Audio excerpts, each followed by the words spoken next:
An artist carving out his college debt number in wax. Over $70,000. From Columbia and for a Master's of Fine Arts. An award-winning actress teaching a class at the New York Film Academy. What happens when you intensely focus on an object?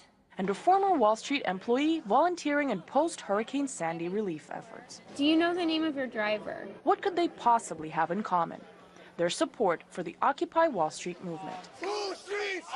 From day one of Occupy, they clipped the wings of the American dream. And now from his Brooklyn studio facing Wall Street, Noah Fisher, an organizer of Occupy museums, wants to redefine the meaning of money. The other side of this sort of American sublime dream is, you know, all this debt and kind of lack of opportunity that we're starting to see now. Noah displays his work in shows all over the world, trying to generate discussion about how an artist's work affects society. I had really, been affected by the 2008 economic crash. In the art world, just as much as on Wall Street or in any other kind of world, there's a very sort of go out for yourself mentality right now. And I think that the society is breaking apart because of that. I'm living a thin slice of the life I used to have. Blanche Baker contributed to Occupy by starring in an independent film as the wife of Ponzi schemer Bernie Madoff, now in jail for 150 years.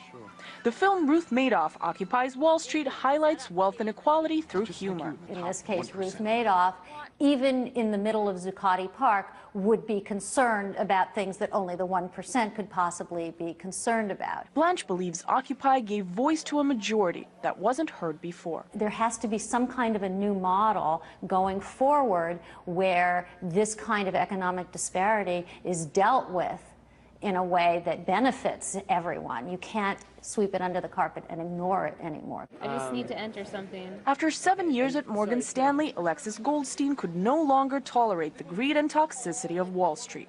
She quit and is now an author and an Occupy organizer. On Wall Street, there's this attitude of, if you get screwed by somebody, it's because you are stupid. Optimal poker playing is take your best friend for all they're worth. Same is true on Wall Street.